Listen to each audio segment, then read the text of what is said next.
Welcome to the deep dive. We're taking all that information you shared and boiling it down. Today, philosophy. Yeah, but not the dusty textbook kind. Exactly. We're on a mission, really. Two key things. First, has modern philosophy gotten, too fragmented? Does it still help us live a good life? And second, what are the really provocative, maybe even challenging ideas being kicked around right now?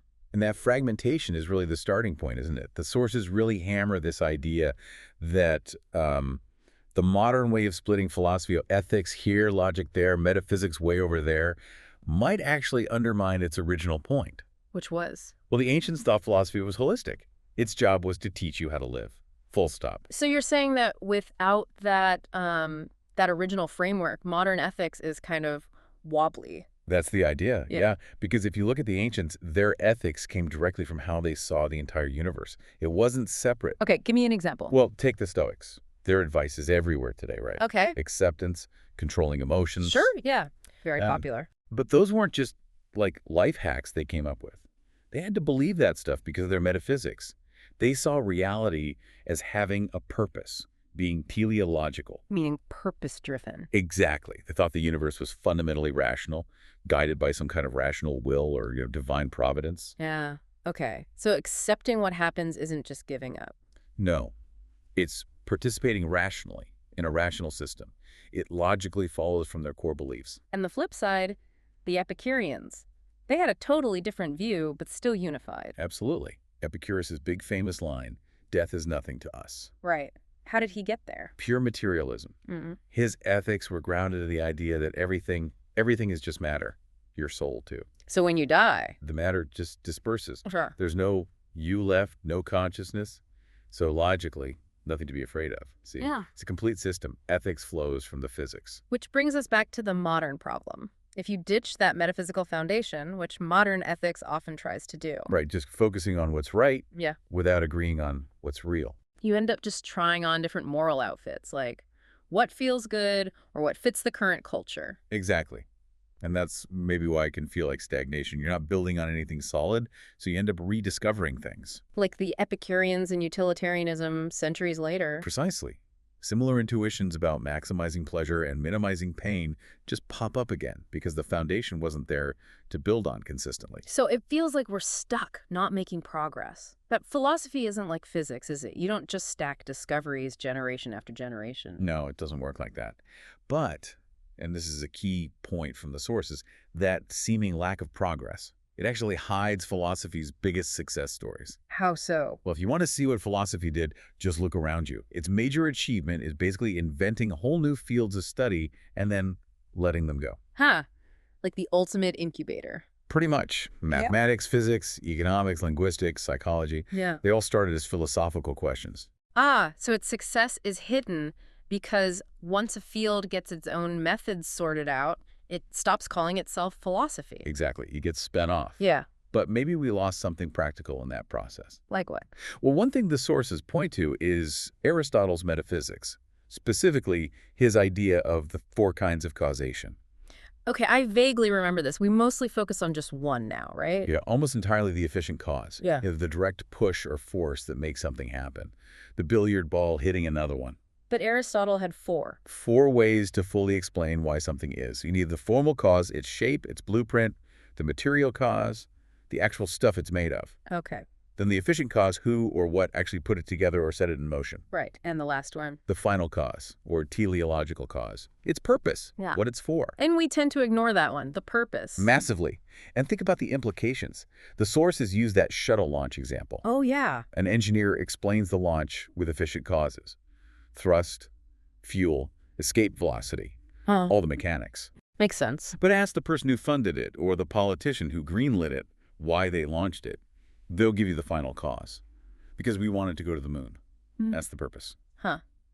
So if we only focus on the how, the efficient cause in, say, business or even our own lives. We forget the why, we optimize the mechanism but lose sight of the actual goal.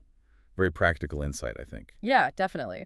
And that connects straight to what the sources call maybe the most useful philosophy book ever, Aristotle's Ethics. The Nicomachean Ethics. That's it. Yeah, its usefulness comes down to its deep realism and practical tools. Rex the golden mean. Exactly. That's the core mechanism. This idea that virtue, the right way to act, usually lies somewhere between two extremes, two vices. It's not just splitting the difference, though, is it? No, it's about finding what's appropriate in the situation. So courage isn't halfway between cowardice and recklessness. It's the right amount of facing danger, which avoids both extremes. Okay. Like generosity is between being stingy and just throwing money away unwisely. Precisely. It's a framework you can actually apply day to day. But he wasn't saying it's easy or that virtue alone makes you happy. No, and that's the realism shining through. He was very clear. Virtue is necessary for a good life, eudaimonia, or flourishing, but it's not sufficient. You need other things, too. Yeah. He famously said something like, there's no philosophy that's going to make you happy on the rack. You need basic physical well-being, you need some security, a stable environment. You can't just think your way out of suffering. Right. And crucially, he talked a lot about community, especially friendship. Books 8 and 9, the ethics, are entirely about friendship. Really? That much focus? Oh, yeah. He breaks down different kinds, but the highest form for him was friendship based on virtue. Friends who genuinely want to help each other become better people, who are loyal. That feels quite different from how we often view friendship today. It really does. Compare that high value he placed on these deep, non-romantic, non-family bonds to modern culture, which seems to organize everything around, the primary romantic partner. Those other deep friendships often get overshadowed. That's a powerful critique right there, just from revisiting Aristotle. Okay, but philosophy isn't all practical tips for flourishing, is it? Some paths lead somewhere darker. Right. We have to talk about the uncomfortable conclusions, too. Nihilism, for instance. The idea that there's ultimately no objective meaning, no purpose, no real value to anything. Yeah. And the important thing to grasp, the sources suggest, is that being a nihilist doesn't automatically mean you're depressed or miserable. You can be a cheerful nihilist. You can be having a great time. It just means you believe there's no ultimate rhyme or reason behind it all. The suggestion is to maybe just try it on intellectually, see how that perspective feels. It's certainly a stark thought, and it brings us to philosophers known for their pessimism, like Schopenhauer. On the sufferings of the world, yeah. Or Schwann, with titles like On the Heights of Despair. Bleak stuff. It is bleak, but there's a strange dynamic the sources point out with pessimistic philosophy, a kind of consolation. Consolation and pessimism, how does that work? Well, if you genuinely lower your expectations, if you start from the premise that suffering is just the default state of existence, paradoxically, the stakes feel lower. It can allow for this weird kind of lightheartedness, or at least a dark sense of humor. Like when you're having an absolutely terrible, comically bad day, and you just have to laugh because it's so absurdly meaningless. I can sort of see that. Laughing at the void, maybe. Yeah. But if we're talking about pessimism with real moral bite, we have to get into antinatalism. David Benatar's argument, yeah. The idea that having children is actually immoral. Because existence itself is fundamentally a harm. That's a heavy claim. Extremely heavy. And his whole case rests on what he calls the asymmetry argument. This is the absolute key to understanding it. Okay, break down the asymmetry for us. Right. So think about pain and pleasure. We all agree. The presence of pain is bad. Yeah. And the presence of pleasure is good. Okay, sounds balanced so far. Here's the asymmetry. The absence of pain is good. If something doesn't exist, it's good that it's not suffering. Right, like it's good there's no suffering on Mars. Exactly. But now the absence of pleasure, is that bad? If something doesn't exist, is it bad that it's missing out on potential joy? I guess not. Can't miss what you don't experience if you don't exist. That's Benatar's point. The absence of pleasure for the non-existent is not bad. So there's an asymmetry.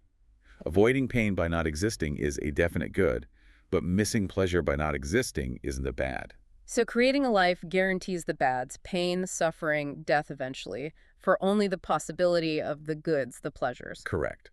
And since non-existence avoids all the guaranteed bads without incurring any real bad of missing out on pleasure, he argues non-existence is preferable. Therefore, bringing someone into existence is inflicting a harm. Wow, okay. And his rationale for why people who are alive shouldn't necessarily end their lives. Yeah, it's surprisingly pragmatic, almost mundane. He uses the crap film analogy. A crap film? Life is like a really bad movie. If you knew how bad it was going to be before you bought the ticket, you definitely wouldn't have gone in. Oh, now you're halfway through, getting up, finding your coat, stumbling over people in the dark. Yeah. It's just more hassle than sticking it out until the credits roll, even though the film is still bad. So the costs and difficulties of ending life outweigh the ongoing low-level harm of continuing it once you're already here. That's the idea. It's bleak, but internally consistent. Deeply unsettling, for sure. Okay, let's shift gears completely. From the morality of existence to the nature of existence, we need to touch on the real cutting-edge stuff, philosophy of mind. And specifically, panpsychism seems to be gaining a lot of traction, intellectually speaking. Right. Define panpsychism for us. What's the core idea? The core idea is pretty radical. It says consciousness isn't some weird byproduct of complex brains, and it's not some separate ghostly thing. Consciousness is fundamental. Fundamental, like physics fundamental, like mass or charge. Exactly like that. It's the basic stuff the universe is made of, intrinsically.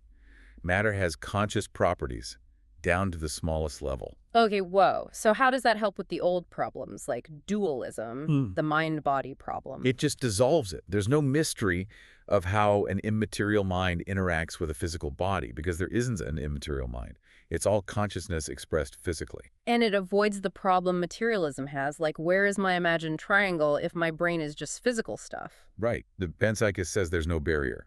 The imagined triangle is a pattern or structure within fundamental consciousness. Everything is consciousness, just arranged differently. The sources used an analogy, the Empire State Building. Yeah, that's a good one. Think of a complex brain, capable of memory, self-awareness, all that sophisticated stuff. It's like the Empire State Building. It's made of basic matter, which, for the panpsychist, is fundamental consciousness, but it's arranged in a really complex, interesting way that allows it to do complex things. Whereas a rock Is also made of fundamental consciousness, but it's a much simpler arrangement, like a brick compared to the whole building. It doesn't have self-awareness, but it still has the basic property. It's an elegant idea, but what's the big hurdle? Why isn't everyone a panpsychist if it solves these problems? The killer question is the combination problem. Okay. If every tiny little component, every atom, every neuron, whatever the fundamental level is, has its own tiny bit of consciousness, its own micro experience, how on earth do all those tiny bits combine to create my single, unified, seamless, conscious experience right now?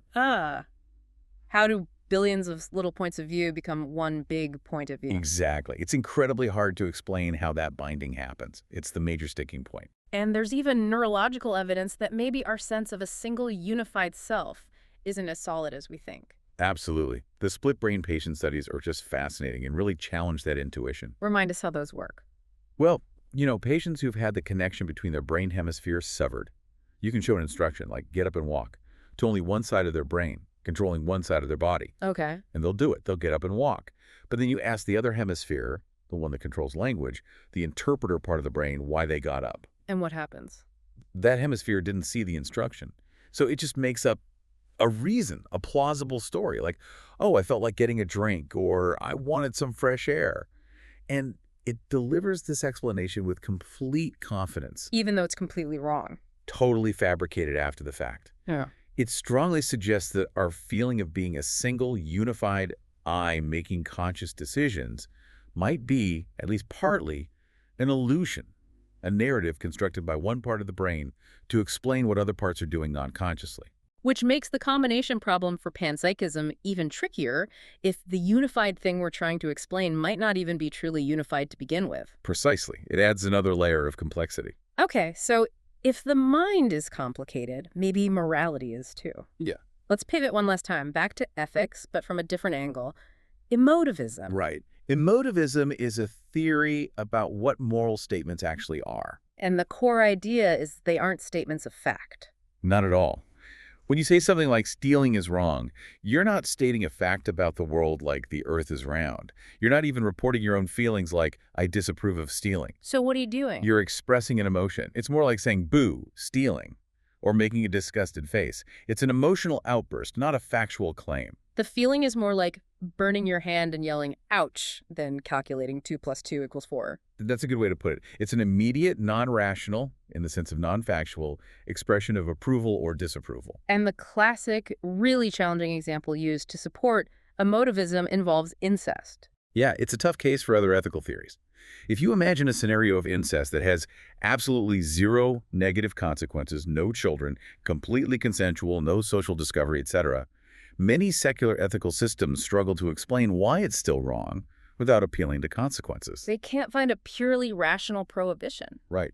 But the emotivist has a simple answer. Why is it wrong? Because the near universal human reaction is just deep revulsion. It's just gross, man. So that deep-seated emotional yuck factor is the moral judgment for the emotivist. Essentially, yes. It suggests that maybe at rock bottom, a lot of our core morality isn't based on reason or divine command or even complex utility calculations, but on these fundamental, perhaps evolved emotional responses. Okay. So wrapping this all up, quite a journey. It really is. We started seeing how the ancients needed that big picture, that metaphysical grounding for how to live. Then saw how breaking things up led to modern challenges, but also forced us to maybe rediscover practical wisdom like Aristotle on purpose and friendship. Yeah, and then we jumped to the really modern frontiers, questioning existence itself with antinatalism, questioning the nature of reality with panpsychism, and the weirdness of consciousness. And questioning morality's foundations with emotivism, suggesting it might just be feelings deep down. Yeah. A key thing for you, the listener, to maybe take away is what the sources suggest about real-world arguments. What's that? Most disagreements people have about morality aren't actually about the fundamental values. Most people agree on the basics, like, boo, innocent people suffering. Right. Where they disagree is usually on the facts of the situation. You know, the economic facts, the social facts, the best way to achieve the shared goal. Philosophy pushes deeper, questioning the goal itself or the grounding for it. That's a useful distinction. And one last thing. Always remember the context. These philosophical texts weren't beamed down from space. They were written by people. By human beings, living in specific times, often facing specific political or personal pressures. Plato's later work, The Laws, is much more authoritarian than his earlier stuff written after he had some bad experiences trying to advise a tyrant. Hobbes wrote Leviathan, arguing for absolute power while literally fleeing the English Civil War. So understanding the writer's life and times helps understand the work itself. Absolutely. Consider the chronology, the context. It adds crucial depth. So final thought then. The ideas we've touched on today, antinatalism, panpsychism, the idea that yourself might be a story. This is potent stuff. Definitely high-octane intellectual material. Which means there's maybe a responsibility for anyone communicating these ideas not to present them as the final truth or with absolute certainty. Right. It's about clarity, acknowledging where the problems are, acknowledging fallibility. The goal isn't to tell you what to think. It's to present these concepts, these arguments, as clearly as possible so that you, the listener, can use them as grist for the mill of your own thinking. Sharpen your own tools. Exactly. Because maybe the biggest philosophical challenge is always just making up your own mind. Which is really the only tool you truly own in the end. That's all we have time for on this deep dive. Thanks for joining us.